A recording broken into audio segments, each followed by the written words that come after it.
എനിക്ക് വളരെ സന്തോഷമുള്ളൊരു ദിവസമായിരുന്നു കേട്ടോ. കാരണം എൻ്റെ 10th തൊട്ടുള്ള ബെസ്റ്റ് ഫ്രണ്ടിനെ ഞാൻ ആഫ്റ്റർ 7 ഇയേഴ്സ് മീറ്റ് ചെയ്തതായിരുന്നു. ഒരുപാട് കാലത്ത് പ്ലാനിങ്ങിന് ശേഷം കേട്ടോ ഈ മീറ്റപ്പ് നടന്നേക്കാനും ഞാനും അവളും സ്റ്റഡീസൊക്കെ ആയിട്ട് ഓരോരോ പ്ലേസിലൊക്കെ ആയിരുന്നു. അതുകൊണ്ട് കാണൽ നടന്നിട്ടുണ്ടായിരുന്നില്ല. പക്ഷെ എത്ര കാലം കഴിഞ്ഞ് കണ്ടാലും ഞങ്ങൾ തമ്മിൽ ആ പണ്ടത്തെ സെയിം വൈബാട്ടോ. അങ്ങനെയാണല്ലോ ബെസ്റ്റ് ഫ്രണ്ട്സ്. അപ്പോൾ ഞങ്ങൾ ആദ്യം പോയത് മൂവിക്കാണ്. മരണമാസ് മൂവിയാണ് കണ്ടത്. നല്ല കോമഡി പടമായിരുന്നു കേട്ടോ. പിന്നെ ബ്രേക്കിന് ഞങ്ങളിതാ പോപ്കോൺ കോഫിയൊക്കെ വാങ്ങിച്ച് കഴിച്ചു.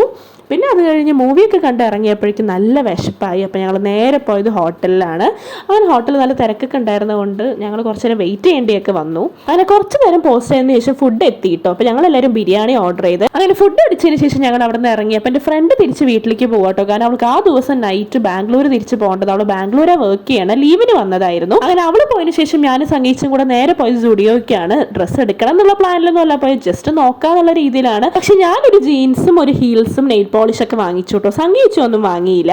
അങ്ങനെ അവിടുന്ന് ഇറങ്ങിയതിന് ശേഷം ഞങ്ങളൊരു കഫേയിലാണ് കേട്ടോ പോയത്. കാരണം ഭയങ്കര ഡീഹൈഡ്രേറ്റഡ് ആവുണ്ടായിരുന്നു, പുറത്ത് ഭയങ്കര ചൂടല്ലേ. അപ്പോൾ സംഗീച്ച് ഒരു വാനില മാംഗോ ഫ്ലേവറിന് എന്തോ വാങ്ങിച്ചു. ഞാനൊരു ചോക്ലേറ്റ് ഷേക്കും കുടിച്ച് നേരെ ഞങ്ങൾ പിന്നെ സ്മാർട്ട് ബസാറിൽ വന്നു കേട്ടോ. അപ്പോൾ സ്റ്റുഡിയോന്ന് സംഗീച്ച് ഡ്രസ്സൊന്നും എടുക്കാത്തതുകൊണ്ട് സ്മാർട്ട് ബസാറിൽ ഒരു ഡ്രസ്സൊക്കെ വാങ്ങിയിട്ടോ. പിന്നെ ബാക്കി ഗ്രോസറി ഐറ്റംസ് ഒക്കെ വാങ്ങി ഞങ്ങൾ നേരെ വീട്ടിലേക്ക് പോയി. അപ്പോൾ ഒരു അടിപൊളി ഡേ ആയിരുന്നു കേട്ടോ. ഭയങ്കര ഹാപ്പി ആയിട്ടായിരുന്നു വീട്ടിലേക്ക് പോയത്.